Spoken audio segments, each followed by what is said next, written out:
চাঁদপুরের মতলব দক্ষিণে BNP chairperson Begum Khaleda জিয়ার আশু সুস্থতা কামনায় আয়োজিত মিলাদ এবং দোয়া মাহফিলে বক্তব্য দেন চাঁদপুর ২ আসনের বিএনপি মনোনীত প্রার্থী ড মোহাম্মদ জালাল উদ্দিন। তিনি অভিযোগ করেন, একটি রাজনৈতিক দল জান্নাতের টিকিটের কথা বলে ভোটের সমর্থন আদায়ের চেষ্টা করছে। বিস্তারিত দেখুন শামীম মিয়াজির প্রতিবেদনে। চাঁদপুরের মতলব দক্ষিণে ঐতিহাসিক নিউ হোস্টেল মাঠে বিএনপি ও তার অঙ্গ সহযোগী সংগঠনের উদ্যোগে বিএনপি চেয়ারপারসন ও সাবেক প্রধানমন্ত্রী বেগম খালেদা জিয়ার সুস্থতা কামনায় মিলাদ ও দোয়া মাহফিল অনুষ্ঠিত হয়। মঙ্গলবার বিকালে আয়োজিত এই অনুষ্ঠানে প্রধান বক্তা হিসেবে বক্তব্য রাখেন বিএনপির জাতীয় নির্বাহী কমিটির সদস্য ও চাঁদপুর ২ আসনের দলীয় প্রার্থী ড মোহাম্মদ জালাল উদ্দিন।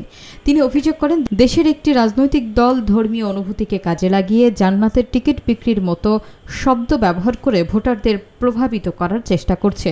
তার বক্তব্যে তিনি উল্লেখ করেন, প্রকৃত ধর্মীয় চর্চা মানুষকে সৎ পথে চলতে উদ্বুদ্ধ করে, কিন্তু ধর্মকে ব্যবহার করে রাজনৈতিক স্বার্থ হাসিলের চেষ্টা জনগণকে বিভ্রান্ত করার শামিল। অনুষ্ঠানে তিনি আগামী জাতীয় সংসদ নির্বাচনে ধানের শীষ প্রতীকে ভোট দিয়ে একটি সুখী সমৃদ্ধ ও স্বনির্ভর বাংলাদেশ গঠনে সবাইকে ভূমিকা রাখার আহ্বান জানান।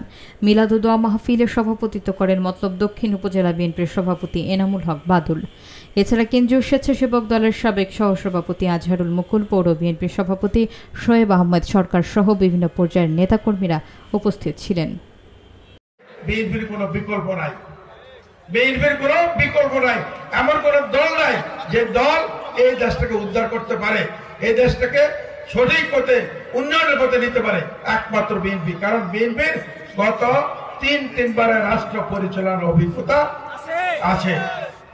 আমরা কাঁধে কাঁধ মিলে হাতে হাত রেখে আগামী দিন নির্বাচনটাকে সুষ্ঠুভাবে আমরা এই আসনটাকে আমরা দলকে বিএনপিকে উপহার দেওয়ার জন্য কাজ করি।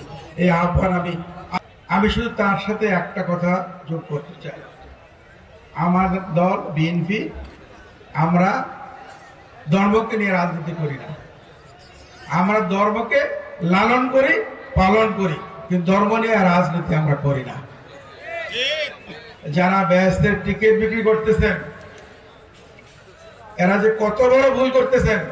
সত্যি যদি আপনারা ইসলাম আল্লাহ রাসূলকে মানেন, তাহলে আমি আশা করব আপনারা এত বড় জালেমি কাজ আর করবেন না। মানুষ